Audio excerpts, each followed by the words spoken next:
Assalamualaikum warahmatullahi wabarakatuh. Hello, my beloved student of Minutrati Putra Gresik, especially my beloved student at second grade of ICP. How are you today? I hope you feel happy and healthy today. Okay, this time we are going to study science. We will study chapter 3 by the theme Change of Matters. Still study with me, Miss Enda Trihana. But before we begin our lesson, to make anything more barokah, let's read Al-Fatihah together. Al-Fatihah. Amin. Okay, now please prepare your science book.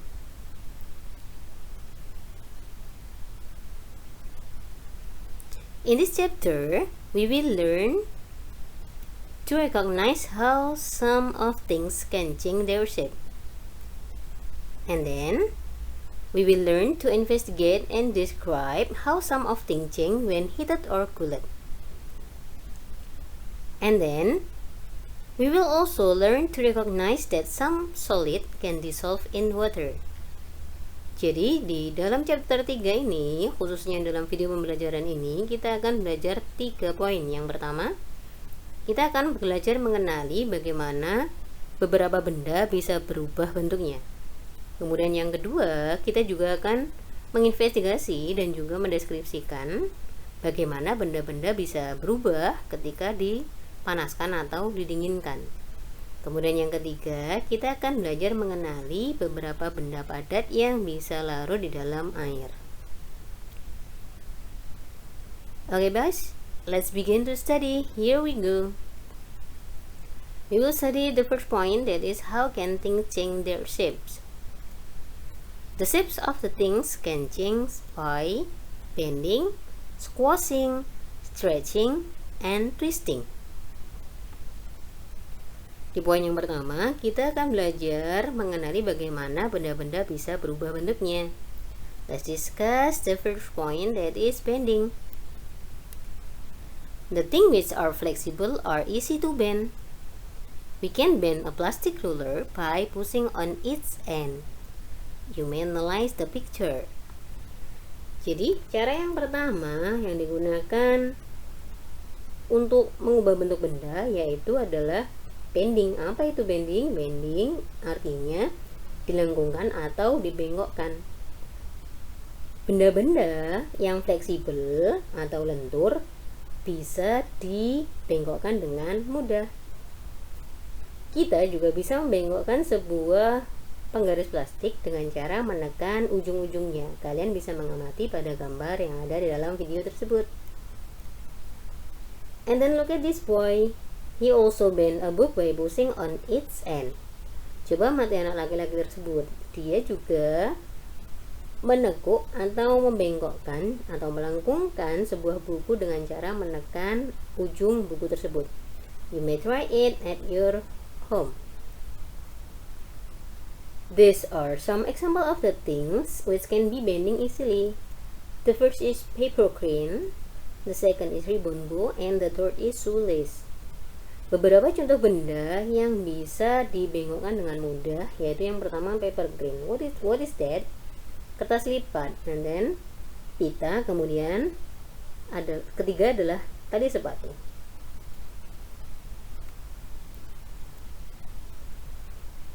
Okay, now let's discuss about the second point, that is squashing. What is the meaning of squashing?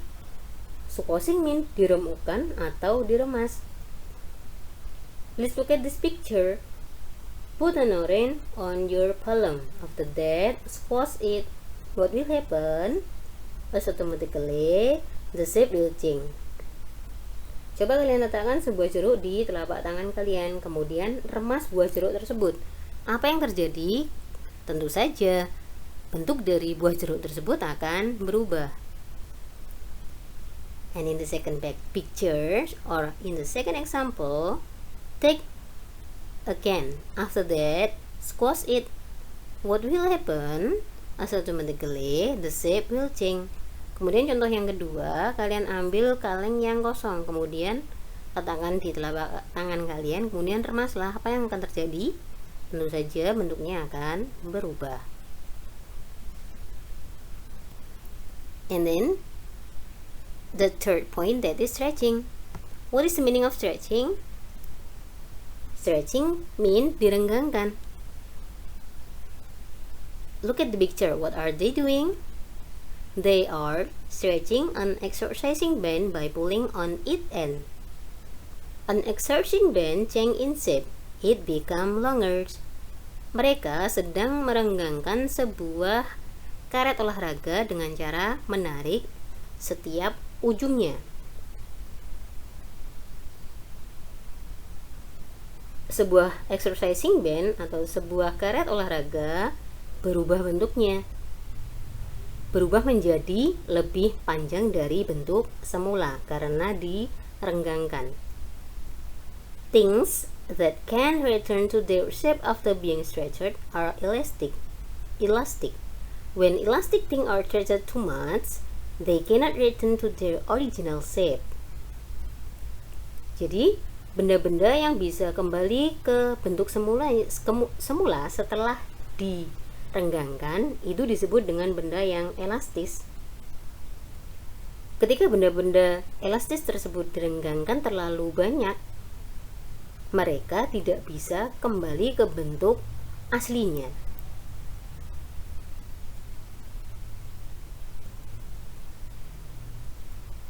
Below are the example of the things which can be stretching easily.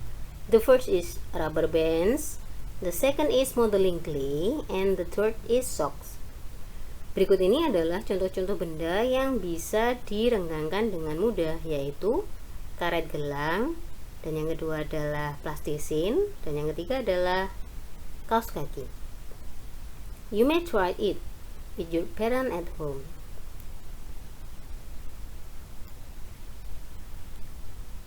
And the fourth point, that is twisting. Look at this picture. When we twist a wet towel by turning it, the shape of the towel is changed.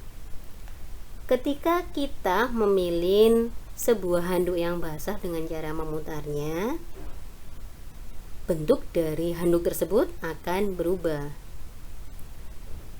We can twist this thing too.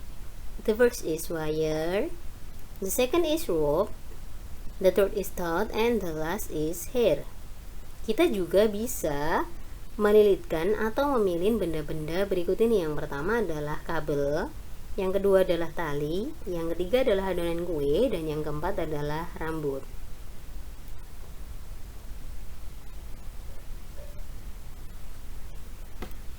That's all, boys.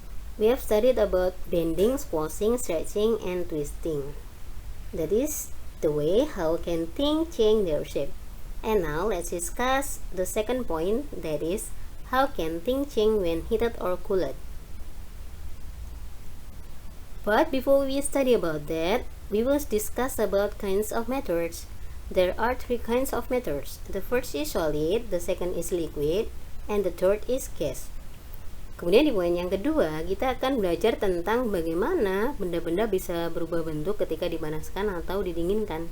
Tetapi sebelum itu, kita akan belajar tentang 3 jenis benda.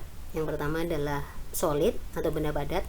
Kemudian yang kedua liquid, disebut juga dengan benda cair. Dan yang ketiga adalah gas atau benda gas. Let's begin to study about kind of methods. The first is solids. The properties of solid are have fixed shape. And the second, its shape does not change easily. Benda padat itu ciri-cirinya yang pertama adalah memiliki bentuk yang tetap.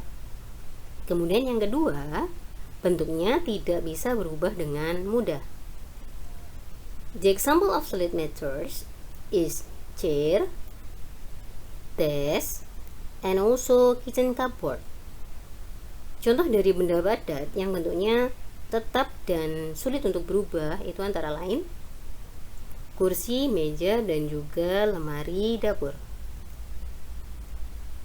Okay, now let's continue to study about the other examples of solid methods. The first example is spoon.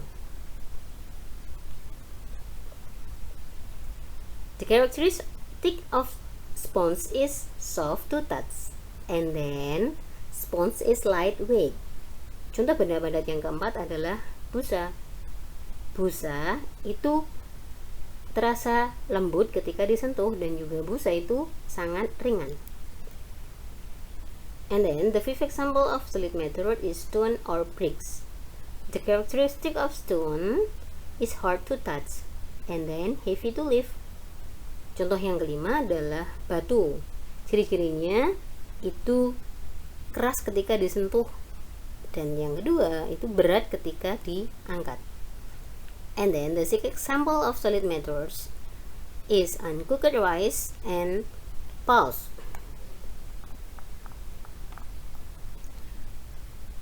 The characteristic of uncooked rice and pulse is granular and then many similar and small pieces.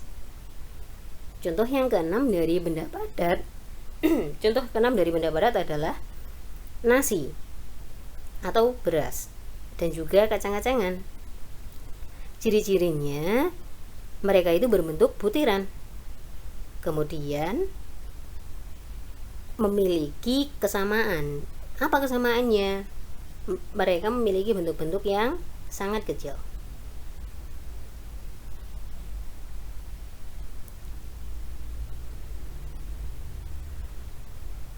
And now let's continue to discuss about the second method, that is liquid.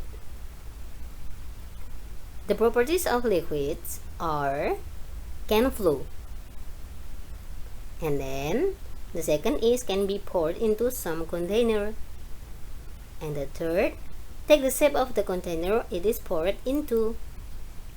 Jadi, ciri-ciri dari benda cair yang pertama adalah dapat mengalir. Kemudian yang kedua, dapat dituangkan ke dalam beberapa wadah. Kemudian yang ketiga, setelah dituangkan beberapa wadah, maka bentuk dari benda cair itu mengikuti tempatnya. The example of liquid are water, milk, soft drink, and also orange juice. Beberapa contoh benda cair antara lain air, susu, minuman ringan, dan juga jus.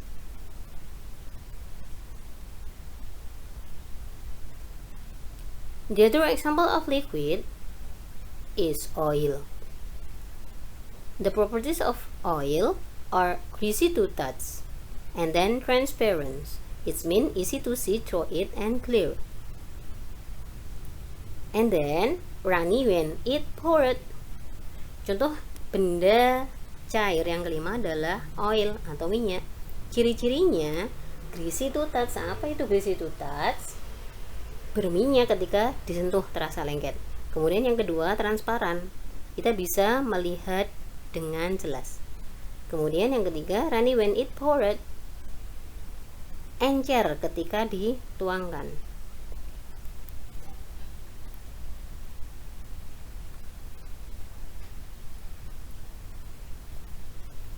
The other example of liquid are paint. The properties of paint are sticky and then impossible to see through, and then thick when it is poured. Contoh yang keenam dari benda cair adalah cat. Ciri-ciri dari cat itu lengket, kemudian kita tidak bisa melihat dengan jelas. Kemudian yang ketiga, lengket ketika dituangkan. Berbeda dengan air dan juga minyak. Okay, let's continue to discuss about the third method, that is gas. The properties of gas are has mass and weight. The second is occupy space. And the third, the particles are loosely packed and easy to move. And the fourth, gaseous objects do not have any fixed shape and volume. Look at this balloon. The weight of balloon without air is 1 gram. And then look at the second balloon. The weight of balloon with air is 2 gram. Not without air but with air, filled with air. Balloon filled with air has mass and weight. The particle loosely packed and easy to move. Jadi ciri-ciri benda gas itu yang pertama memiliki massa dan berat. Dan yang kedua menempati ruang. Kemudian yang ketiga partikel-partikelnya itu sangat mudah bergerak. Dan juga mudah untuk diletakkan di tempat yang sesuai atau kontainernya. Kemudian benda-benda gas tidak memiliki bentuk yang tetap dan juga tidak memiliki volume yang tetap, tergantung dari benda yang ditempatinya. Kalian amati, yang pertama balon tanpa udara beratnya 1 gram. Kemudian balon yang sudah berisi udara filled with air, beratnya 2 gram. Ini membuktikan bahwa balon itu memiliki berat dan juga massa. Kemudian partikel-partikelnya itu mudah sekali dimasukkan ke dalam wadah dan juga mudah bergerak. Seperti yang kalian amati balon yang mengembang karena terisi udara tersebut. And then the example of gas are steam, and the second is air balloon. Kemudian and then gas balloon, and the fourth is air tornado. The fifth is LPG or blue gas. And in the last, air or wind. Beberapa contoh benda gas antara lain uap air. Air yang dididihkan di atas kompor, dia akan menguap. Nah, uapnya itu adalah contoh benda gas. Kemudian balon udara. Balon udara benda padat, namun udara yang ada dalam balon itu merupakan benda gas. Begitu saja dengan balon gas. Balonnya benda padat, akan tetapi gas yang ada dalam balon itu merupakan benda gas. Contoh yang keempat, angin tornado. Yang kelima adalah blue gas atau gas yang ada dalam LPG. Kalau LPG-nya sendiri benda padat, akan tetapi gas yang ada dalamnya merupakan contoh benda gas. Dan yang terakhir adalah udara atau angin.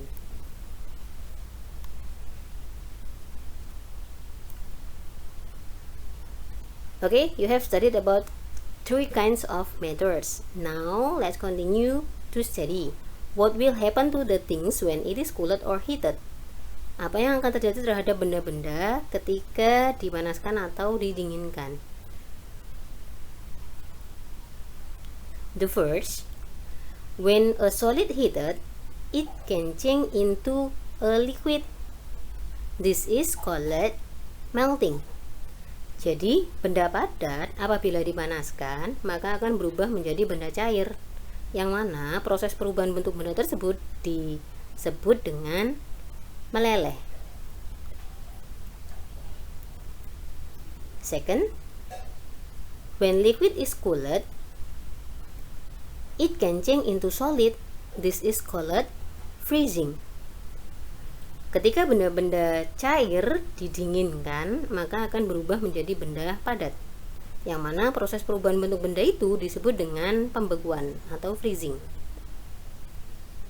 And in the third point, when a liquid is heated, it can boil and change into a gas. This is called boiling. Yang ketiga, ketika benda-benda cair dipanaskan, maka benda cair tersebut akan berubah menjadi benda gas. Nah, proses perubahan bentuk benda tersebut disebut juga dengan boiling atau mendidih.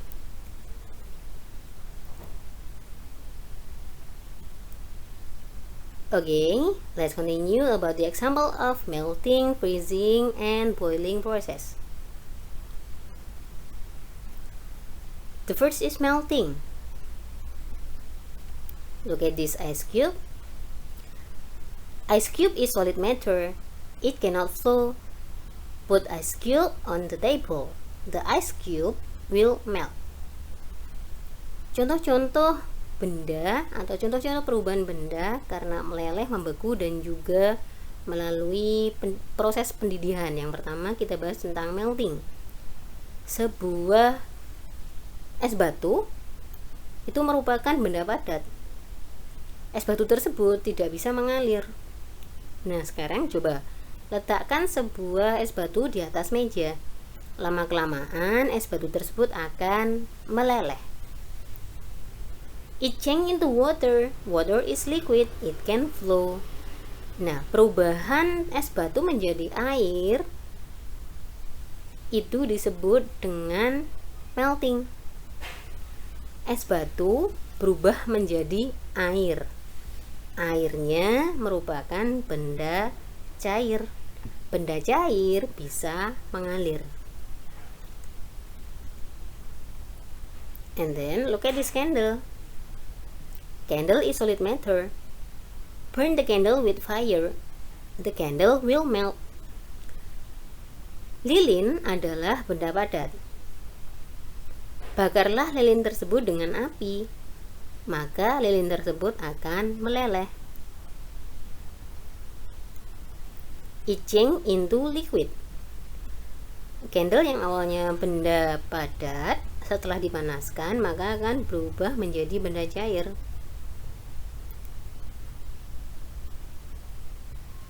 Okay, now the second process is freezing.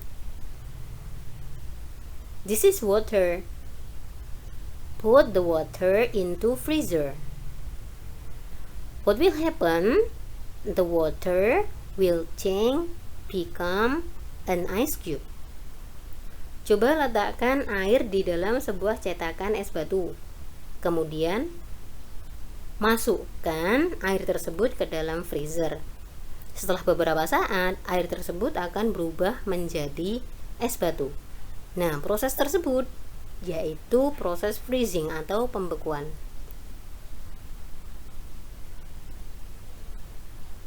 And in the third point, that is boiling.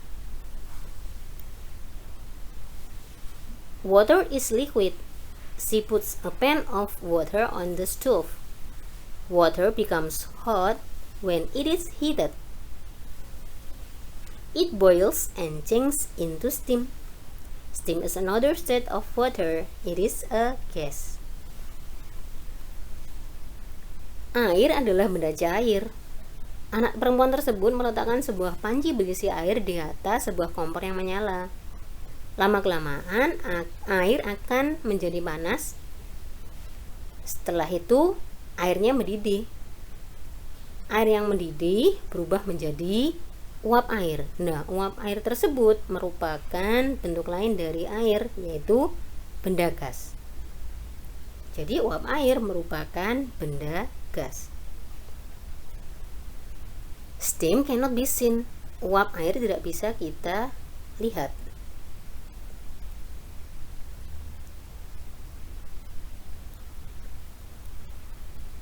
That's all, boy. We have studied in the second point, that is change in matter when cooled or heated.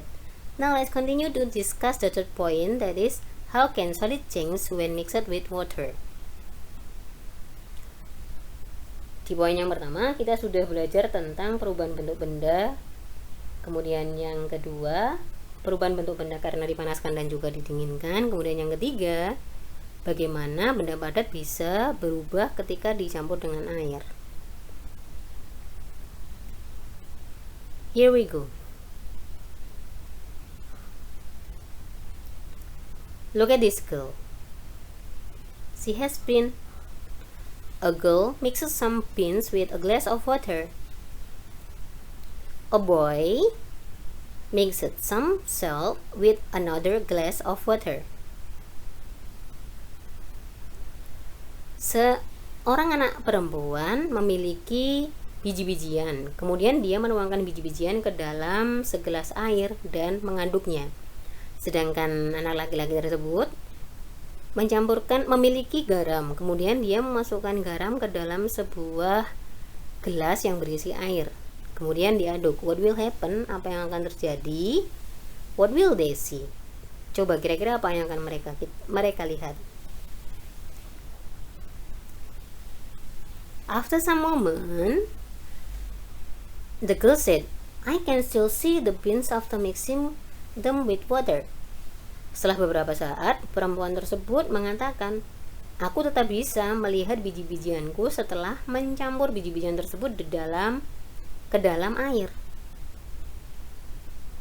Kemudian, voice said, I cannot see the salt anymore after mixing them with water. Kemudian, anak laki-laki tersebut berkata, Aku tidak bisa melihat lagi garam setelah aku mencampurnya dengan air. So, from the explanation above, it can be concluded when salt is mixed with water, it dissolves.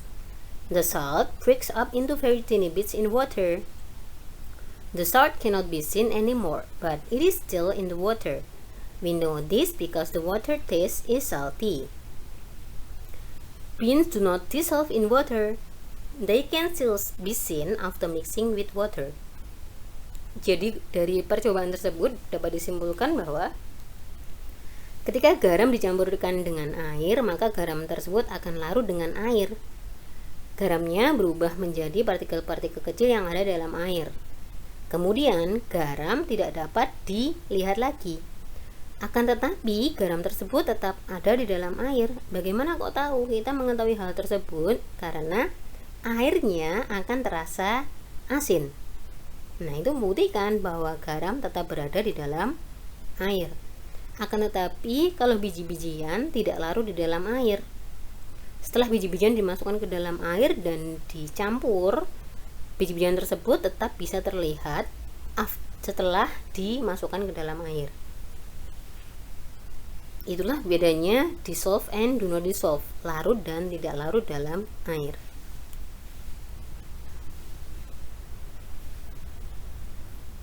Okay, that's all boys. Now the time for you to do the activity. You have two activities. The first is answer questions on your science book, page 29, and also page 33 and 34. Take the picture and then submit to me into Google Classroom. And then your second activity, please create video. Do an experiment. You may look at your science book page 36. Please create the video when you do the process an experiment. Jadi kalian ada dua tugas. Yang pertama, menjawab pertanyaan yang ada di halaman itu tadi. Kemudian yang kedua, kalian membuat video pembelajaran. Membuat video sebuah uji coba yang ada di dalam halaman 36 tentang benda-benda yang dissolve in water atau do not dissolve in water. Okay boys, that's all the material today. Thank you so much for all of your nice attention. Keep spirit, keep happy, and also keep healthy. Don't forget to pray 5 times in a day. The last I said, wassalamualaikum warahmatullahi wabarakatuh.